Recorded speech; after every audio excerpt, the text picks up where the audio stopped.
Hey loves, welcome and welcome back to my YouTube channel.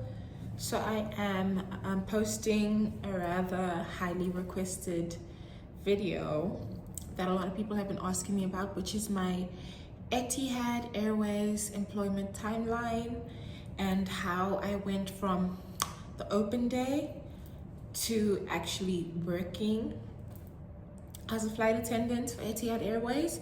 And I have my little phone here. I'm just gonna check through all the records on my email, and then I will just let you know how exactly it all went. I did not do the online application process like everybody, well, like a lot of people had. I'm gonna either put the screenshots here, or the pictures or the dates, because I do not remember them exactly, but I saw an ad on YouTube that said that there is going to be an open day for Etihad Airways on the 29th. I did apply for Emirates, but then I didn't get the golden call. I made it to the end, so I was like, wouldn't hurt to give it another try. And so technically you had to register for the open day. You had to tap, so I tapped at the well, you know, whenever there's an advert on YouTube and you tap at the link. So I tapped at the link, and there was a like little questionnaire where you had to fill in your details, and then they were going to send you an email for the details on the open day. From the 26th to the 29th, I redid my CV. I am going to make a separate video going detailed on how I made a good, well, what I think was a good CV, and I'm going to use a template of my CV to show like how I did a competent and well put together CV that I think helped to getting me hired. I researched, I watched videos, I tweaked and edited my CV so it could be more professional and better. Open day on the 29th, we had, it really was like more of a CV drop-off than an actual open full assessment day. So technically we had come in groups throughout the day. It would be like groups of 15 to 20, and we were briefed that, okay, here you're just here to drop off your CV, and we're just gonna check your height, we're gonna check for scars a little bit, and then we're gonna ask you a few questions just to check your competency in English. So that was what happened. And so we dropped off our CVs, and then we were asked a few questions. So technically what it was like, we were given different topics. For example, let's say a teacher, and we were asked to give 3 attributes to the thing, or 3 descriptive words that best describe the role of a teacher, or an airplane, or a fire truck, or a car, or a mom. I had my blazer on, but we were asked to take our blazer jacket or coat off, and if you had a short sleeve, you were just checking for scars and tattoos. They did check my smile. I don't think that really has much to do with anything, but they did check my smile, I think just for oral health. Like there was a piece of, like there was tape that was placed at a certain height, and I was asked to reach it, to take my shoes off and to reach that point. And then just kind of also just general questions like, oh, what are you doing right now? And stuff like that, you know, just chit chat while he was looking through my CV. The gentleman, his name is Mohammed, he's so sweet. And there were three people at the open day who were like assessing. So after that, after you drop off your CV, it was pretty quick. It was like 20-30 minutes, and I was like, oh, is this all?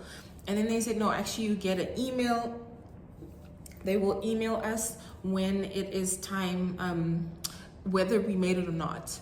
Later on in the evening, they said before 7 o'clock, around that time, you'll get an email whether you've made it or not. I'm gonna attach and put the email that I got somewhere left or right, that you've made it to the next point, so on and so forth. And so I got the email. And so I was actually panicking because I was an au pair at that time, and I had to take care of my host kids. So I had to figure out some sort of plan for them and stuff. So the next day we came back, and there were a few instructions on the email that we were sent that was like, so you need to be dressed this, like this and this tomorrow, and we need a picture, one of you in just formal clothing and then one of you in the actual outfit. And they kind of emphasized that they do not want professional photos. They just want you to take a picture with your phone, put your tripod, put your phone, and that's what I did. I'm gonna put the pictures here. They were nothing special. They actually were really bad because I took them the morning off. Those are the pictures that we took. I will make a separate video on the assessment day and exactly how the assessment day actually went and some of the prep that I did for the assessment day. And yeah, so I'm not going to go into too much detail on the second day, which was assessment day, but on the first day of the interview drop-off, I was told that there were about 500 to 700 people who dropped off their CV. And the next day for the assessment day, there was about 70 of us. I think it was about 70 of us. Only about 10% actually had made it to the next day. And then from there, it dropped down to I think 20. I don't remember. I think it was either 20 or somewhere in the teens, between 15 and 20 of us, I think, or 30 of us who actually made it through and through to the end. And then a few days later, again, I'm going to add the date somewhere, I got an email for my English test, which I had to do online on my laptop. Do not worry, if you do not have a laptop, just go to an internet cafe and then log in on your email over there and then tap, and you just have to follow the instructions because it was a controlled website. And then afterwards, let me just take a look. Afterwards, then I was transferred to the onboarding team, which is Zella. Zella is like the onboarding platform. And so then I was given instructions on medical documents that I had to upload, declarations, just in general, tattoo declarations, all the sort of things. I don't have any tattoos or too many scars or whatever.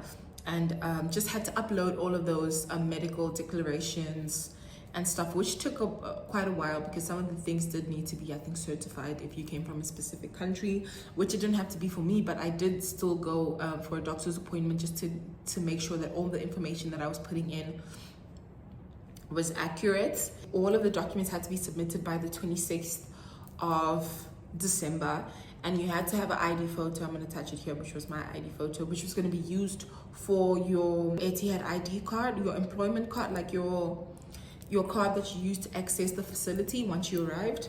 I was then given the options of when I would like to have my joining day, my date of joining, and it was supposed to be in March, but then I had a beauty pageant that I had to participate in, which was in April. So I asked to move my joining date to April, and they were very helpful in facilitating all of that. And then after that, we were sent 2 booklets.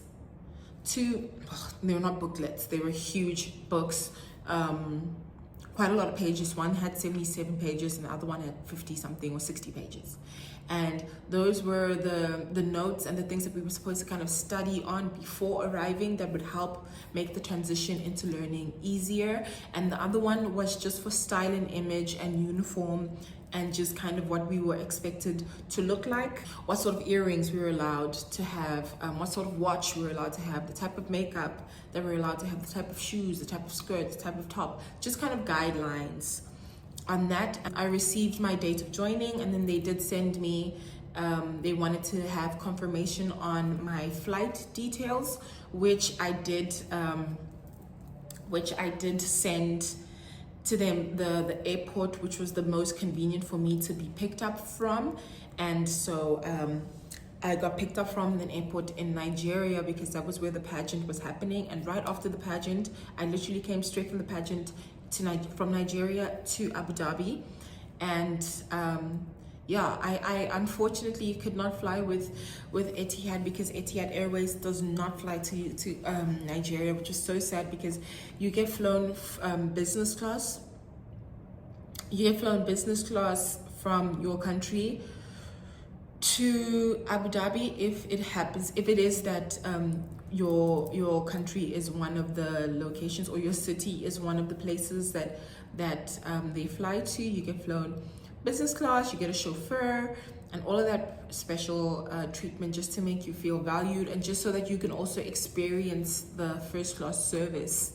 That was practically it. That was how my start to end happened for me to go from open day to joining, and then from there we had a 6 to 7 week rigorous course. That was my timeline, my joining timeline from joining to coming here in Abu Dhabi.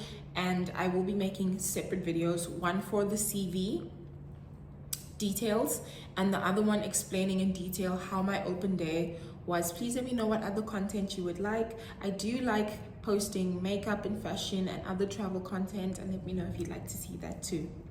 Bye.